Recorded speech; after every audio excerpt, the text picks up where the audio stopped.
আসসালামু আলাইকুম। দর্শকের কথা অনুষ্ঠানে আপনাদের সকলকে আমন্ত্রণ জানাচ্ছি। আজকে প্রথম যে মন্তব্যটা পড়ব সেটা লিখেছেন মোহাম্মদ হক। তিনি লিখেছেন, নির্বাচনের তারিখ রমজানের পূর্বে নিয়ে আসায় একটি সুন্দর আরামদায়ক নির্বাচন আশা করা যায়। প্রিয় দর্শক, আপনারা বুঝতেই পারছেন আজকে আমি যে কমেন্টগুলো পড়ছি এবং আমার মতামত জানাচ্ছি সেগুলো মূলত গত রাতে তারেক রহমান এবং ডক্টর ইউনূসের বৈঠককে কেন্দ্র করে আমি যে কন্টেন্টটা করেছিলাম সেই কন্টেন্টে যে কমেন্টগুলো ছিল সেখান থেকে আমি আলোচনা করছি। এবং মিস্টার হক মনে করেন রমজানের আগে নির্বাচনের তারিখটা নিয়ে আসার কারণে একটা সুন্দর এবং আরামদায়ক নির্বাচন হতে পারে। দ্বিতীয় কমেন্টটা লিখেছেন উচিত কথা। তিনি লিখেছেন, জনাব মাসুদ কামাল স্যার, ডক্টর ইউনূস ও তারেক রহমান জনগণকে বোকা বানাচ্ছে। সবই পাতানো খেলা। আসন ভাগাভাগি আগেই হয়েছে, এখন একটি পাতানো নির্বাচন হলেই হলো। আমরা সাধারণ মানুষ, আমাদের ভাগ্যের উন্নয়ন আর হবে না, সামনে আরও লুটেপুটে খাবে। এখন বাংলাদেশের পরিস্থিতি কি দেখুন। আমার কাছে এই মন্তব্যটা একটু যেন মনে হচ্ছে যে হতাশা মিশ্রিত হতে পারে। আমি আপনার চিন্তাকে একদম উড়িয়ে দিচ্ছি না, তবে আমি কিন্তু এতটা হতাশ নই। এটা লিখেছেন আবদুল্লাহ ইমরান। তিনি লিখেছেন, আজকে বিএনপি ছিল ঈদের চাইতেও বেশি খুশি। দেশের সার্বভৌমত্ব বিক্রি করার অন্যতম লোক এই মিটিংয়ের সামনের সারিতে। বিএনপি যদি ইউনূস গঙের ফাঁদে পড়ে যায় দেশের তো ক্ষতি হবেই, সবচাইতে বেশি ক্ষতি হবে বিএনপির। এরপর লিখেছেন মিস্টার আদিল। তিনি লিখেছেন, এগুলো হচ্ছে নাটক। সরকার বিএনপিকে ওজন করে দেখলেও তাদের অটল অবস্থাকে নড়াচড়া করা যায় কিনা, এতে আমি মনে করি সরকার সফল। হ্যাঁ, আপনার এই বক্তব্যটা কিন্তু একদম উড়িয়ে দেওয়ার মতো না, কারণ আপনি এমনিতেও একটা অনেক সময় কিন্তু একটা ধারণা ছিল যে বিএনপি যখন কোনো কিছু বলে, বিশেষ করে খালেদা জিয়া যখন দায়িত্বে ছিলেন তখন আমরা দেখেছিলাম যে ওনাকে বলা হতো আপসহীন নেত্রী। সাধারণত উনি যেটা বলতেন সেখান থেকে নড়তেন না, এই জন্যই ওনার এই নামটা হয়েছিল। কিন্তু এবার আপনার যে বক্তব্যটা আপনি দিলেন, এটা ওই আপসহীন চরিত্রটাকে তা ধরে রাখতে পারেনি। তবে আমি মনে করি যদি লজিক্যাল কিছু আসে সেখানে আমি নড়চড় একদমই হব না, এ ধরনের হলে তো আলোচনা হয় না, তাই না? ভালো কিছু হলে আমাদের কোনো আপত্তি নেই।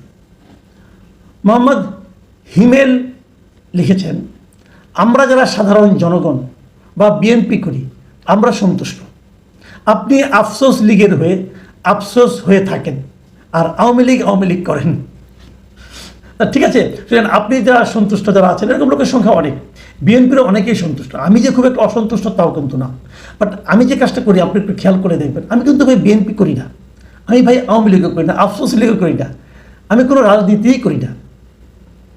আমি একজন সাংবাদিক হিসাবে অথবা একজন সাধারণ মানুষ হিসাবে যে ঘটনাটা ঘটে সেই ঘটনাটাকে আমার মতো করে, আমার বিশ্বাস থেকে, আমার শিক্ষা, আমার রুচি এটা দিয়ে বিশ্লেষণ করার চেষ্টা করি। আমার বিশ্লেষণটা আপনার ভালো নাও লাগতে পারে, বিএনপির অনেকের কাছে ভালো নাও লাগতে পারে, কিন্তু তারপরে আমি করি এই আশায় যে ধরেন অঘটনটা ঘটেনি, ধরেন বিপদটা ঘটেনি, তারপরেও যদি বিপদের আশঙ্কা নিয়ে আলোচনা করা হয় তাহলে কিন্তু বিপদের ব্যাপারে সতর্ক থাকা যায়। আমি কিন্তু আলোচনাগুলি করি এই কারণে, কোনো একটা দলকে সাহায্য করার জন্য অথবা কোনো একটা দলকে বিপদে ফেলানোর জন্য অথবা সরকারকে বিপদে ফেলানোর জন্য অথবা কারো কুৎসা করার জন্য আমি আমার শ্রম বিনিয়োগ করি না। আমি বেসিক্যালি যা ঘটছে সেটা একটা বিশ্লেষণ করি এই কারণে, সবাই যদি একটা ঘটনার ভালো মন্দ অপকারিতা সম্পর্কে সচেতন থাকেন তাহলে হয়তো ভুলটা কম হয়, এই জন্যই, আর কিছু না ভাই।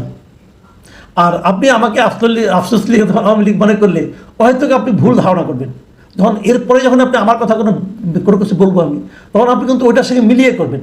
আমার অনেক ভিডিও আছে এবং আমার বেশিরভাগ ভিডিওই কিন্তু আওয়ামী লীগের সমালোচনা করে, আওয়ামী লীগ যখন শাসন করতো তারা কী কী দুর্নীতি করে সেগুলির ব্যাপারে, এবং শেখ হাসিনার সমালোচনা করে আমার অনেক ভিডিও কিন্তু আছে।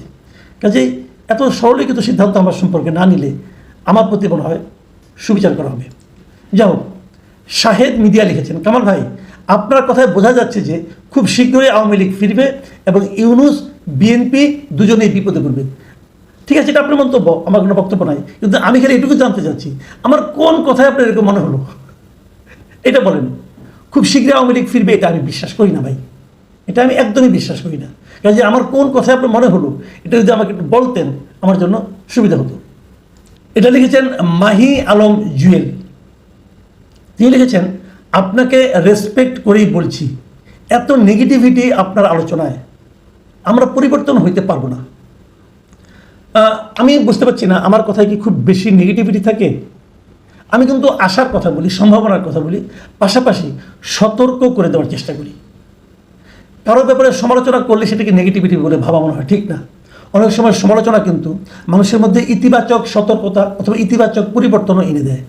আমার লক্ষ্য কিন্তু এটাই। যেমন বিএনপি এবং ইউনূস সাহেবের এই বৈঠককে আমি কিন্তু নেগেটিভভাবে দেখিনি, শুরুতেই বলেছি এই বৈঠকটাকে আমি ইতিবাচকভাবে দেখি, কিন্তু আমি কিছু কিছু জিনিস ব্যাখ্যা করেছি। সেই ব্যাখ্যাগুলিকে আপনার নেগেটিভ কেন মনে হলো আমি বুঝতে পারলাম না। এরপর কমেন্টটি করেছেন মিজান হক।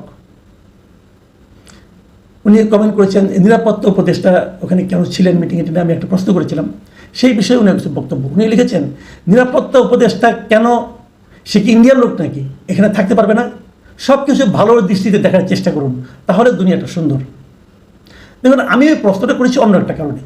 কারণটা হলো যে বিএনপি যে 3 জন উপদেষ্টার ব্যাপারে তাদের রিজার্ভেশনের কথা বলেছে, আপত্তির কথা বলেছে, তাদের মধ্যে একজন হলো এই লোকটা, এই নিরাপত্তা উপদেষ্টা। তো তারেক রহমানের সঙ্গে ডক্টর ইউনূসের বৈঠক হবে, সেখানে তো নিরাপত্তা উপদেষ্টার মানে পোর্টফোলিওর মধ্যে এটা পড়ে না। সেই জন্যই আমি জানতে চেয়েছি উনি ওখানে কেন, অন্য কিছু কারণ না কিন্তু। মানে এর জন্য আমার কোনো রাজনৈতিক উদ্দেশ্য নষ্ট হয়ে গেছে তা না ভাই, আমি এই জন্যই জিজ্ঞাসা করেছি। কারণ বিএনপি তো বলতে পারতো যে এই লোকটাকে তো আমরা বাদ দিতে বলেছি, সেই লোকটাকে এনে আপনারা আমার সঙ্গে বসালেন, এটা তো একটা রুচিরও ব্যাপার আছে। আপনি মনে করেন আপনার বন্ধুর বাসায় গেলেন, যে বললেন যে একটা লোক আপনার বন্ধুরা জানে যে জনৈক এক্সের সঙ্গে আপনার সম্পর্কটা খারাপ, তখন আপনি যাই দেখলেন যে ওই বন্ধুর সঙ্গে এক্স বসে আছে, আপনার ভালো লাগবে? ভালো লাগবে। আমি ওই কথাটাই বলার চেষ্টা করছি, আপনি অন্য কাউকে নিয়ে যেতে পারতেন। মানে এর মাধ্যমে কি আপনারা বিএনপির ধৈর্য পরীক্ষা করছেন কিনা আমি জানি না, এই জন্যই আমার বলা।